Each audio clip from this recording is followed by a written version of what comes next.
but somebody tipped the cops off. So the next thing you know, there's 2 squad cars outside my door, and they're taking me out.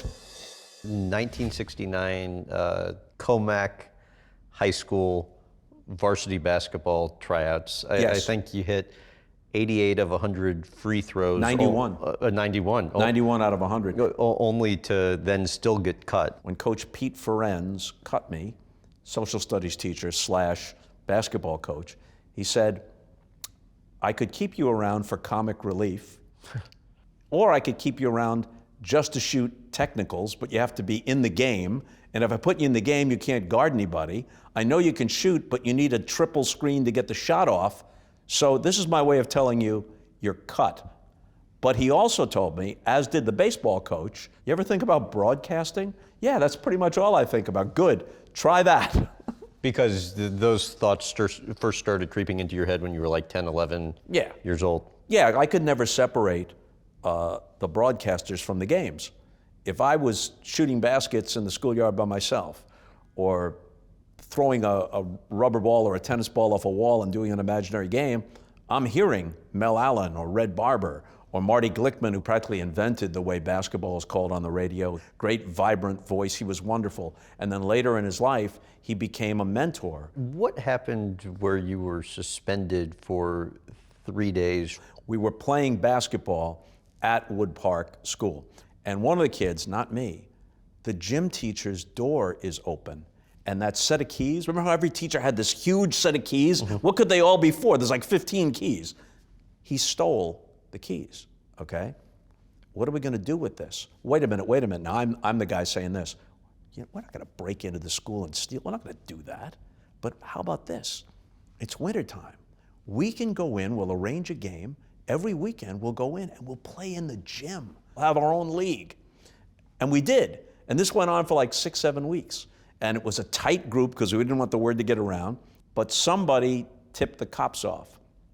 And so on one particular snowy day, I looked up, and down the hallway, here comes a uniformed policeman. And everybody scatters, and they're all rounded up, except I got away, and I wound up at home. But there wasn't a real code of omerta among these young lads, and so they gave me up immediately. So the next thing you know, there's 2 squad cars outside my door, and they're taking me out. They arrested us. What are your parents saying? Well, my father was a streetwise guy. My mother was rather traumatized by it. And you know, the neighbors are on the stoops and they're looking, what are they taking Bobby away for? So they took us and they booked us. They actually booked us. They fingerprinted us and everything. And then we were suspended from school, and our parents had to come down to this meeting, the PTA or whatever the hell it was. And then they threw the case out of court. The judge is like, you are charged with playing basketball in the school gym. Case dismissed. You said what you most remember about growing up in Long Island was just how awkward you felt. How so? I didn't belong to any group. I liked sports, but I wasn't going to be an athlete, so I wasn't a jock. I wasn't a greaser or a hoodlum, as they were then called. I didn't fit any category. I was relatively smart, but I wasn't devoted to academics. So I wasn't like, you know, what they called a brain. You had a 77 average in high school. Yes, I did. Because if it didn't interest me, I just said, screw it. So the science stuff, I could never grasp it. You flunked chemistry. I flunked chemistry, yes I did. Man, this is background work. This is like a dossier you have on me. Tell about how you became a bookie. Well, my father was an inveterate gambler, big time gambler. The mortgage literally riding on the outcome of his bets. And he didn't gamble at the racetrack or at casinos. He bet on ball games. And so by the time I was 10 or 11, I could give you with great accuracy the line on any game you might mention. And so I realized, because all my friends were sports fans, it was obvious to me that they always overrated their own team's chances. So I made book in the cafeteria. And so if their team was favored, I increased the line so that they were given more points or greater odds than they should. And if their team was the underdog, I reduced the line. And so it got to a point where I probably had, I don't know, 80, 90 bucks in cash in the dresser drawer with my little sheets like who owed me what and what next week's odds were and everything. But when my dad came across it, he was not happy. And he made it clear that if this continued, there'd be hell to pay, because he knew that he couldn't stop. He was addicted to it. Can I ask what your dad said when he caught you?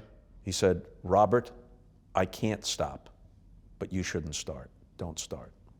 Do you remember how that impacted you at the time?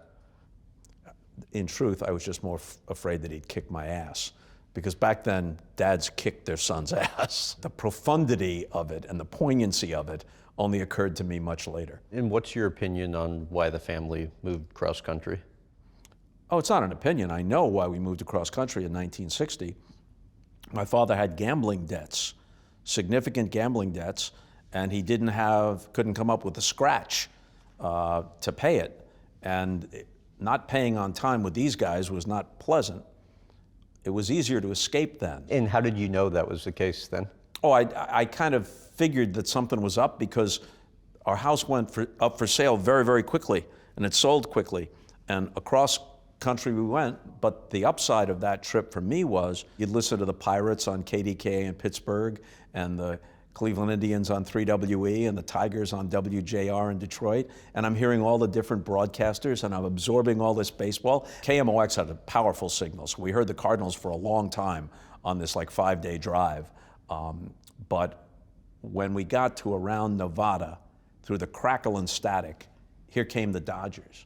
And I remember my father saying, "We're almost there, that's Vin Scully." And that's the first time I ever heard Vin Scully. I did not know this until maybe 10 years ago. My father and Vin Scully were born on the same day, not just the same birthday, the same day, November 29th, 1927. The difference is that my dad lived to be 42, and as we speak, Vin is 94.